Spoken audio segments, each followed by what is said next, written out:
हरे कृष्णा राधे राधे। आज हम सुनेंगे श्रावण मास महात्म्य कथा का 14वां अध्याय, जिसमें नाग पंचमी व्रत महात्म्य का वर्णन आता है। ईश्वर बोले, हे महामुनि, श्रावण मास में जो व्रत करने योग्य है, अब मैं आपको वह बताऊंगा, आप ध्यान से सुनिए। चतुर्थी तिथि को एक बार भोजन करें, पंचमी को नक्त भोजन करें। स्वर्ण, चांदी, काष्ठ अथवा मिट्टी का 5 फनों वाला सुंदर नाग बनाकर पंचमी के दिन उस नाग की भक्ति पूर्वक पूजा करनी चाहिए। द्वार के दोनों ओर गोबर से बड़े बड़े नाग बनाएं।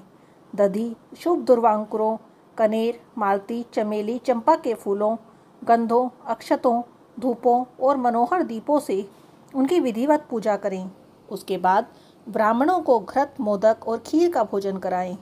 इसके बाद अनंत, वासुकी, शेष, पद्मनाभ, कंबल, करकोटक, अश्व, 8वां धृतराष्ट्र, शंखपाल, कालिये और तक्षक, इन सब नाग कुल के अधिपतियों की तथा इनकी माता कद्रू को भी हल्दी और चंदन से दीवार पर लिखकर फूलों से इनकी पूजा करें।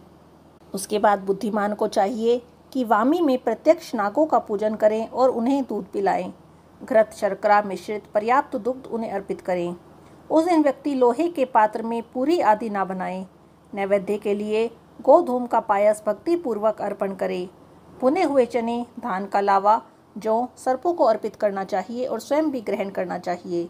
बच्चों को भी यही सब खिलाना चाहिए, इससे उनके दांत मजबूत होते हैं। सांप की बांबी के पास श्रृंगार युक्त स्त्रियों को गायन और वादन करना चाहिए। इस दिन को उत्सव की तरह मनाना चाहिए। इस विधि से व्रत करने पर सर्प से कभी भी भय नहीं होता। हे विप्र, मैं लोगों के हित की कामना से आपसे कुछ और भी कहता हूँ। हे मुने, आप उसे सुनिए। हे वत्स, नाग के द्वारा डसा गया मनुष्य मरने के बाद अधोगति को प्राप्त होता है और अधोगति में पहुंचकर वह तामसी सर्प होता है। इसकी निवृत्ति के लिए पूर्वोक्त विधि से एक भुक्त आदि समस्त कृत्य करें और ब्राह्मणों से नाग का निर्माण और पूजा आदर पूर्वक करवाएं। इस प्रकार 12 मासों में प्रत्येक मास में शुक्ल पक्ष की पंचमी तिथि को इस व्रत का अनुष्ठान करें और वर्ष के पूरा होने पर नागों के निमित्त ब्राह्मणों और सन्यासियों को भोजन कराएं। किसी पुराण ज्ञाता ब्राह्मण को रतन जड़ित सुवर्ण में नाग बछड़े सहित गो प्रदान करें। दान के समय सर्वव्यापी, सर्वगामी, सब कुछ प्रदान करने वाले अनंत नारायण का स्मरण करते हुए कहना चाहिए, हे गोविंद, मेरे कुल में यदि कोई व्यक्ति सर्पदंश से अधोगति को प्राप्त हुए हों तो वे मेरे द्वारा किए गए इस व्रत और दान से मुक्त हो जाएं। ऐसा उच्चारण करके अक्षत युक्त अथवा श्वेत चंदन मिश्रित जल वासुदेव के समक्ष भक्ति पूर्वक छोड़ दें। हे मुनिसतम, इस विधि से व्रत करने पर उसके कुल में जो लोग भी सर्प के काटने से भविष्य में मृत्यु को प्राप्त होंगे या पूर्व में वे प्राप्त हो चुके हैं, वे सभी स्वर्ग गति को प्राप्त करेंगे। साथ ही कुलनंदन, इस विधि से व्रत करने वाला अपने सभी वंशजों का उद्धार करके अप्सराओं द्वारा सेवित होता हुआ शिव सानिध्य को प्राप्त करता है। जो लोग शुक्ल पक्ष की सभी पंचमी तिथियों में नक्त व्रत करके भक्ति संपन्न होकर पुष्प आदि उपहारों से सौभाग्यशाली नागों का पूजन करते हैं, उनके घरों में मणियों की किरणों से विभूषित अंगों वाले सर्प उन्हें अभय दान देने वाले होते हैं और उनके ऊपर प्रसन्न रहते हैं। जो ब्राह्मण ग्रह दान का प्रतिग्रह करते हैं, वे भी घोर यातना भोग कर अंत में सर्प योनि को प्राप्त होते हैं।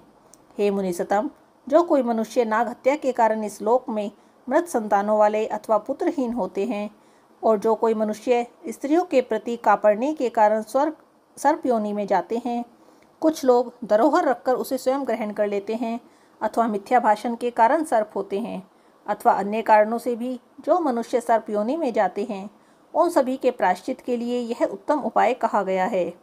जो मनुष्य नाग पंचमी का व्रत करता है तो उसके कल्याण के लिए सभी नागों के अधिपति शेषनाग और वासुकी हाथ जोड़कर प्रभु श्री हरि से तथा सदाशिव से प्रार्थना करते हैं।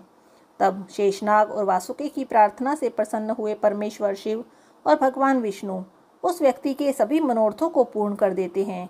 वह नागलोक में अनेक प्रकार के विपुल सुखों का उपभोग करने के बाद उत्तम वैकुंठ अथवा कैलाश में जाकर भगवान शिव और भगवान विष्णु का गण बनकर परम सुख प्राप्त करता है। हे वत्स, मैंने आपसे नागों की इस पंचमी व्रत का वर्णन किया। इसके बाद आप अन्य कौन सा व्रत सुनना चाहते हैं, वह सब कहिए। श्री स्कंद पुराण के अंतर्गत ईश्वर सनत कुमार संवाद में श्रावण मास महात्म्य का 14वां अध्याय पूर्ण हुआ। हरे कृष्णा। राधे राधे।